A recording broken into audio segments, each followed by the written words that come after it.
राधे राधे दोस्तों, मैं कपिल सानी, science faculty Radha Krishna academy से।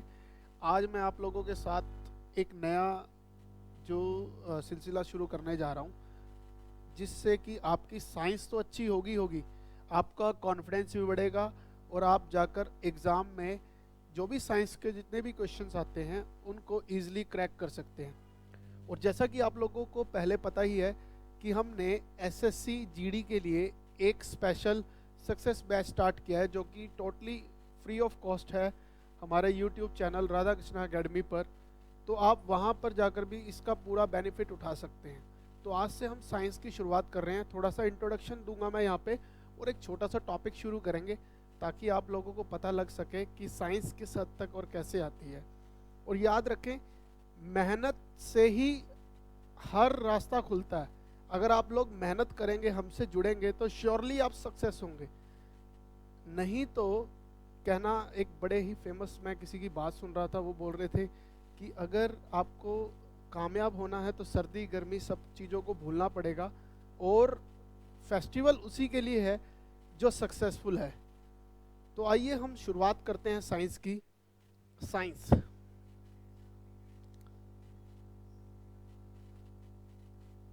विज्ञान। मैं आपको बता रहा हूं कि हम बायलैंग्वेज पढ़ेंगे, तो आप हिंदी में कंफर्टेबल है, इंग्लिश में कंफर्टेबल है, आप जिस भी लैंग्वेज में कंफर्टेबल है, आप सिर्फ यूट्यूब ऑन कीजिए, पढ़िए, स्क्रीनशॉट लीजिए, या आप लोग एक नोटबुक अपने पास रखें और प्रॉपर नोट्स बनाएं। मैं ये चाहता हूँ।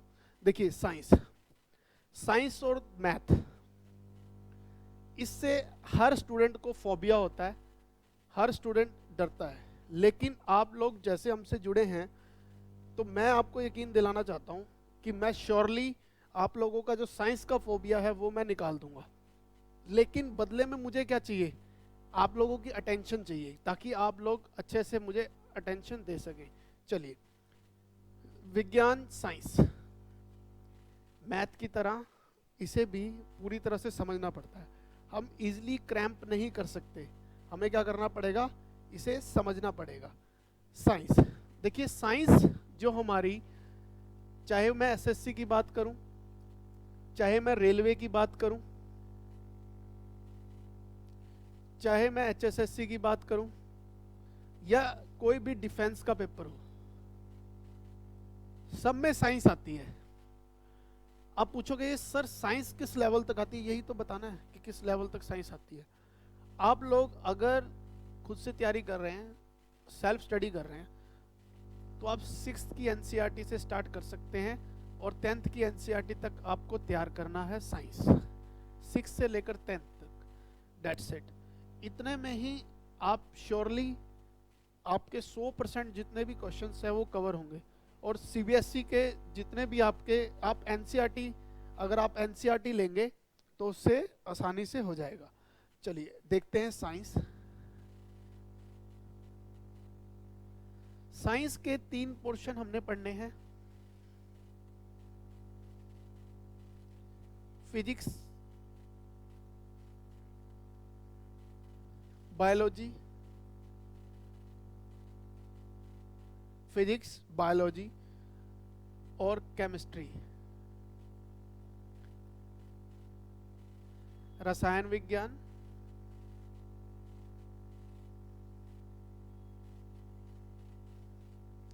जीव विज्ञान,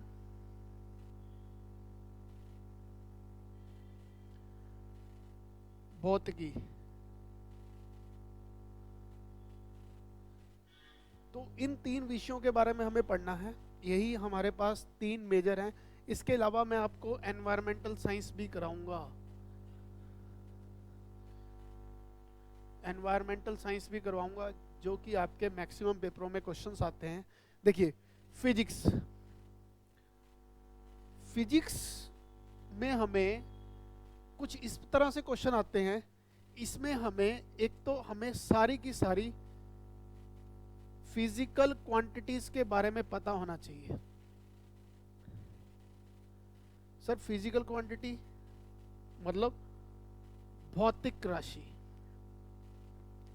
जितने भी हम फिजिक्स में चीजें पढ़ेंगे, उन सब को हम भौतिक राशि कहते हैं। जैसे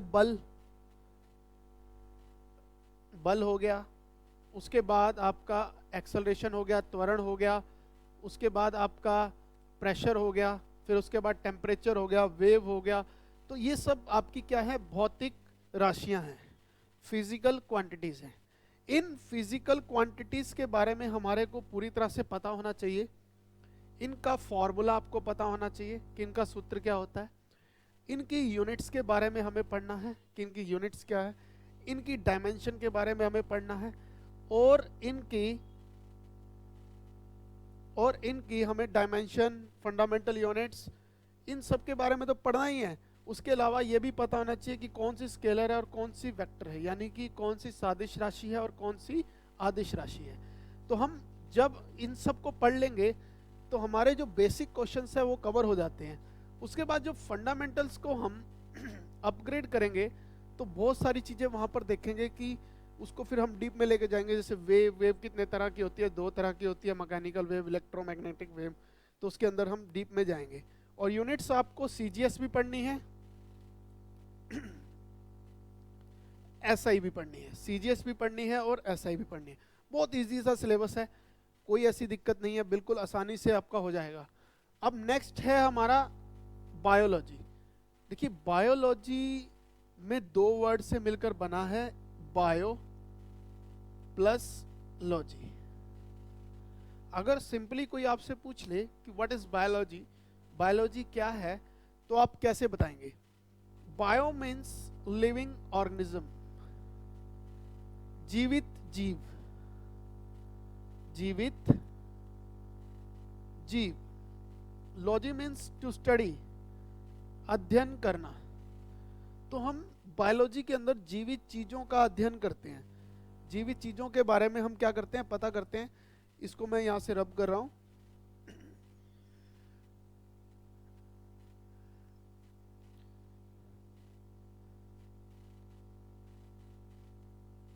जीवित जीवों के बारे में हम क्या करते हैं, स्टडी करते हैं। अब पूछोगे सर इसमें क्वेश्चन कैसे आते हैं? इसमें क्वेश्चंस आते हैं आपके, देखो बायोलॉजी में कैसे क्वेश्चंस आते हैं। एक तो आपकी बॉडी के अंदर जो सिस्टम है, तंत्र है, उनसे रिलेटेड क्वेश्चन आते हैं। जैसे श्वसन तंत्र, पाचन तंत्र, परिसंचरण तंत्र, नर्वस सिस्टम यानी कि तंत्रिका तंत्र। ऐसे क्वेश्चंस आपके एग्जाम में पूछे जाते हैं। अब उनमें भी कैसे पूछ लेगा कि तंत्रिका तंत्र किसका बना होता है, नर्वस सिस्टम का बना होता है।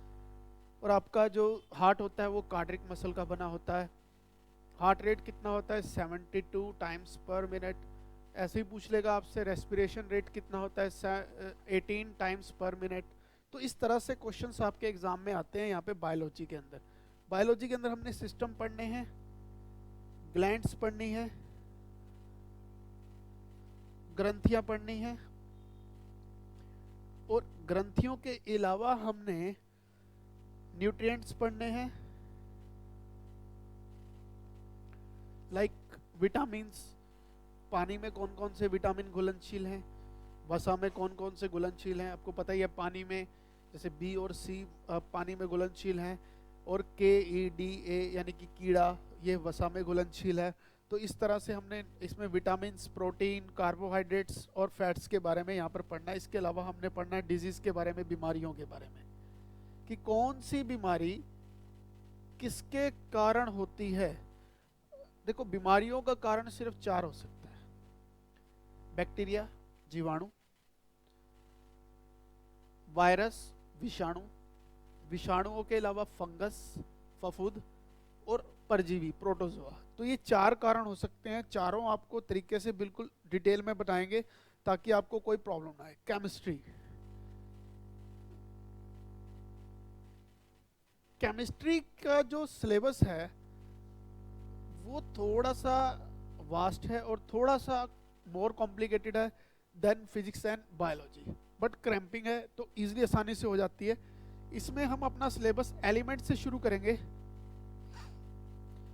तत्व से शुरू करेंगे, या आप कह सकते हो कि हम मैटर से शुरू करेंगे, पदार्थ से शुरू करेंगे। क्योंकि पदार्थ किसका बना होता है, तो तत्व से मिलकर मतलब पदार्थ, हम पदार्थ से स्टार्ट करेंगे। पदार्थ, फिर उसके अंदर पदार्थ कितने प्रकार का होता है, तत्व, फिर उसके बाद एलिमेंट्स हो गए, कंपाउंड हो गया, मिक्सचर हो गया, मिक्सचर हो गया,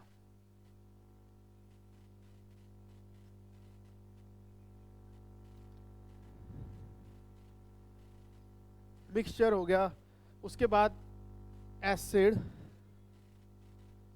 एसिड, बेस, सॉल्ट्स। तो इस तरीके से एटॉमिक स्ट्रक्चर,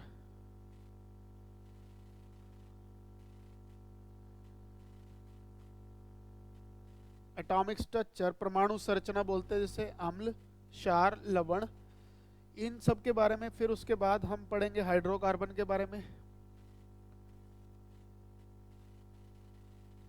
चलिए, इतना तो आप समझ ही गए होंगे, अंदाजा लग गया होगा कि हमें क्या क्या पढ़ना है और कैसे पढ़ना है।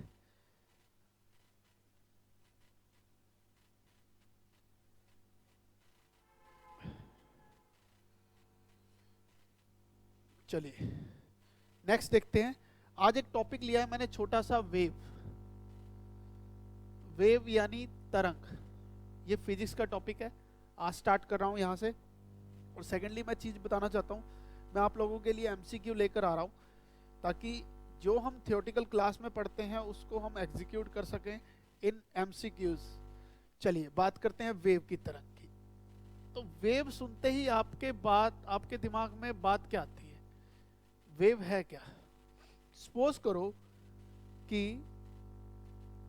जो 5 पर्सन एक लाइन में खड़े हैं, ये पहले नंबर पर खड़ा है, ये दूसरे पर, ये तीसरे पर, ये चौथे पर, और ये पांचवें पर। ये 5 पर्सन एक लाइन में खड़े हैं। पांचवा पर्सन चाहता है कि मैं पहले पर्सन को गिरा दूं।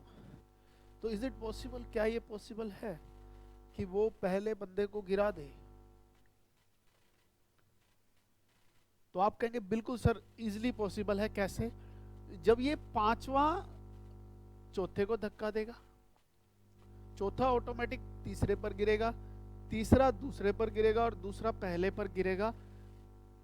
लेकिन उसमें आपके पास इतनी पावर भी होनी चाहिए कि यहां से यहां तक आप एक एनर्जी को क्या कर सको, ट्रांसफर कर सको। तो हो क्या रहा है, आपके अंदर पावर थी, आपने क्या करा, इसको धक्का दिया, इसको एनर्जी मिली, ये एनर्जी आगे ट्रांसफर होगी, ये एनर्जी आगे, इस तरीके से एनर्जी क्या होगी, ट्रांसफर होगी।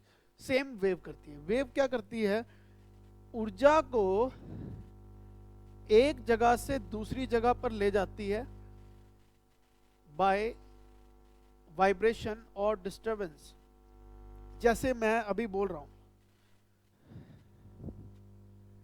जैसे मैं अभी बोल रहा हूं, तो मैं बोल रहा हूं तो अभी जनरेट हो रही है क्या, साउंड वेव, ध्वनि तरंगे।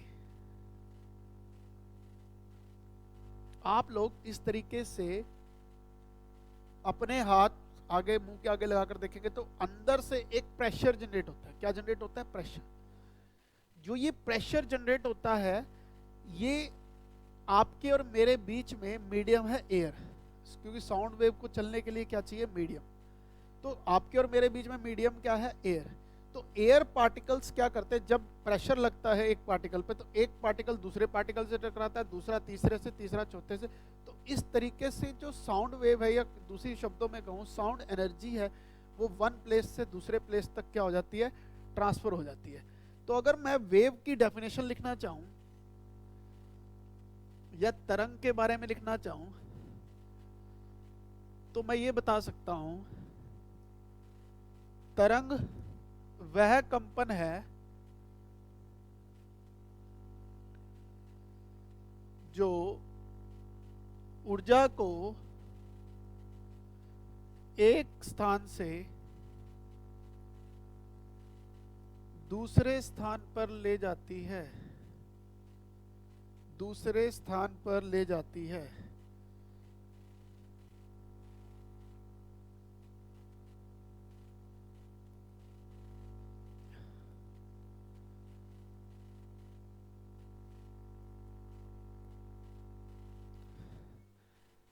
wave is a vibration or disturbance that carry energy one place to another place. Wave is a vibration or disturbance that carry energy one place to another place. Like उदाहरण है sound wave, light wave, प्रकाश तरंग, ध्वनि तरंग, प्रकाश तरंग, ध्वनि तरंग।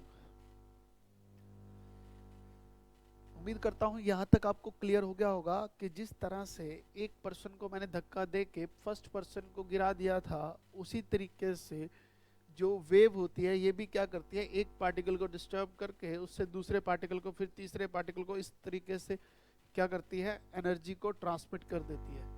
तो अगर मैं आगे देखूं, अगर मैं नेक्स्ट देखूं कि वेव कितने तरह की होती है हमारे पास, तरंग कितने प्रकार की होती है, तो तरंग बेसिकली दो ही प्रकार की होती है। सबसे पहले मैं बात कर रहा हूं मैकेनिकल वेव की। मैकेनिकल वेव यानी यांत्रिक तरंगे, यांत्रिक तरंगे। ईएम वेव, इलेक्ट्रोमैग्नेटिक वेव, विद्युत चुंबकीय तरंगे। देखो दो प्रकार की होती हैं, यांत्रिक तरंगे और विद्युत चुंबकीय तरंगे।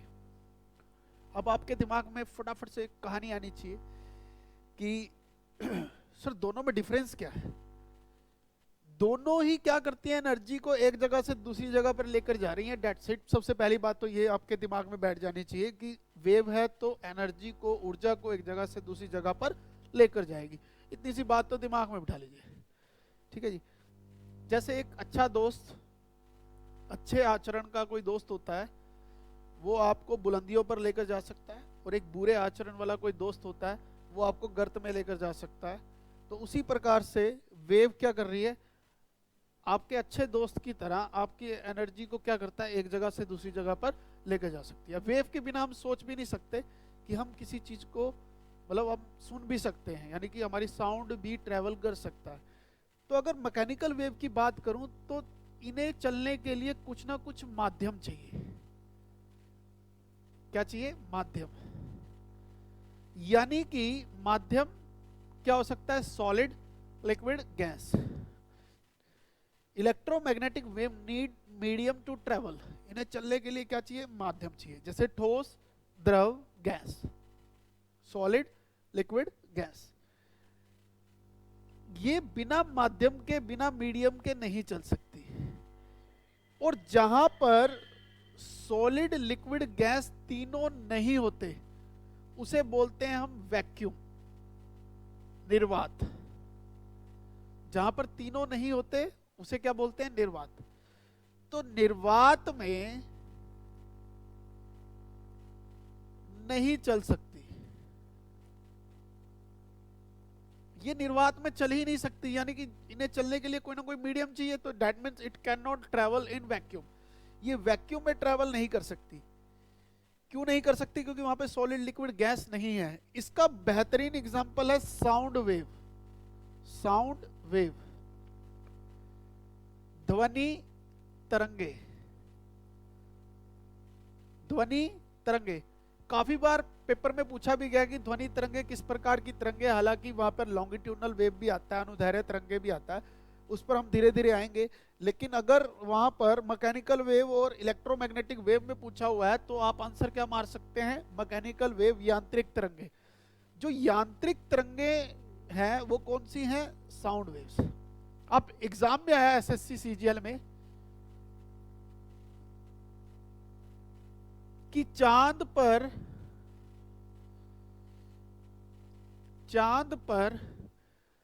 ध्वनि सुनाई नहीं देती क्यों।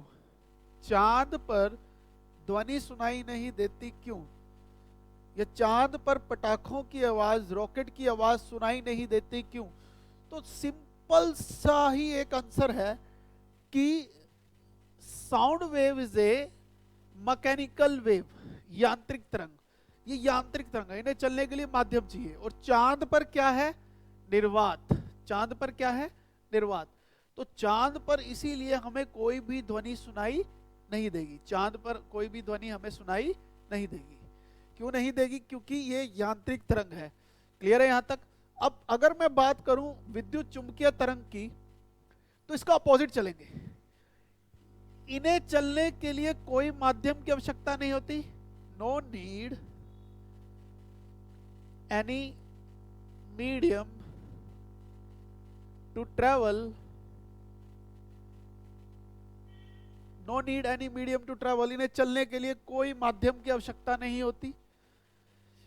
दूसरी बात, it can travel in vacuum, यह निर्वात में गति कर सकती हैं, क्योंकि चलने के लिए कोई माध्यम ही नहीं चाहिए।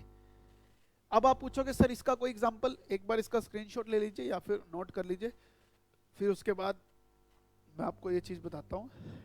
अगर मैं इसको इरेज कर दूं यहां से, कोई परेशानी नहीं होनी चाहिए, क्योंकि याद होना चाहिए, नहीं तो इसके अपोजिट आ जाएगा। याद होना चाहिए थोड़ा सा, और आपने नोट कर लिया होगा। देखो क्या है यहां पे, विद्युत चुंबकीय तरंगे चलने के लिए माध्यम की आवश्यकता नहीं होती, निर्वात में ट्रैवल कर सकती है, निर्वात में गति कर सकती है। इनके एग्जाम्पल हैं, देखो ये है सूर्य, ये है पृथ्वी। अब सूर्य और पृथ्वी के बीच में ना तो सॉलिड है, ना लिक्विड है, ना गैस है, दैट मीन्स इनके बीच क्या है? वैक्यूम, निर्वात। तब भी सूर्य का प्रकाश पृथ्वी तक पहुंचता है। तो सूर्य का प्रकाश पृथ्वी तक कैसे पहुंच गया? क्योंकि जो सनलाइट है, सूर्य का प्रकाश है, वो विद्युत चुंबकीय तरंग है, उसे कोई माध्यम नहीं चाहिए ट्रैवल करने के लिए, वो निर्वात में भी गति कर सकता है। तो सनलाइट क्या है? इलेक्ट्रोमैग्नेटिक वेव है। इसके अलावा जब हड्डियां टूट जाती हैं तो हम करवाते हैं एक्सरे, एक्सरे, यूवी रेज, पराबैंगनी किरणें जिसको बोलते हैं, अल्ट्रावायलेट रेज, पराबैंगनी किरणें, एक्सरे, सनलाइट। उसके अलावा इलेक्ट्रोमैग्नेटिक पूरा का पूरा स्पेक्ट्रम है, जैसे विजिबल लाइट, पूरा का पूरा हम स्पेक्ट्रम पढ़ेंगे अलग से। तो ये विद्युत चुंबकीय तरंगों के कुछ एग्जांपल्स लिखवाए हैं, जैसे सनलाइट। उम्मीद करता हूं इतना आप लोगों को अच्छे से समझ आया होगा। आज मैंने थोड़ा सा इंट्रोडक्शन दिया साइंस के बारे में, क्वेश्चंस देखे कैसे कैसे आ सकते हैं, थोड़ा सा एक टॉपिक भी लिया मैंने, उठाया। अब नेक्स्ट में हम देखेंगे कि what is mechanical wave, mechanical wave क्या होती है, यांत्रिक तरंग क्या होती है, और उसके आगे भी यांत्रिक के भी दो लॉन्गिट्यूडनल वेव और ट्रांसफर वेव पढ़ेंगे। फिर उसके बाद थोड़ा सा इनका बेसिक देखेंगे कि वेव के बेसिक टर्मिनोलॉजी क्या होती है। उसके बाद साउंड वेव, लाइट वेव, तो इसी चैप्टर को आगे खींच लेंगे। फिर उसके बाद धीरे धीरे करते हुए इसी सीरीज में हम क्या क्वेश्चंस को आगे बढ़ाएंगे। तो उम्मीद करता हूँ आज का आपको सेशन समझ में आया होगा अच्छे से। ये स्पेशली बैच, सक्सेस बैच जो चलाया गया है, एसएससी जीडी के लिए चलाया गया है, और उम्मीद करता हूँ आप लोग ज़्यादा से ज़्यादा जुड़ेंगे और फुली कॉन्फिडेंट होकर अपना एग्ज़ाम पेपर देंगे और बहुत अच्छे से हमारे को रिजल्ट भी देंगे। Thank you, have a nice day.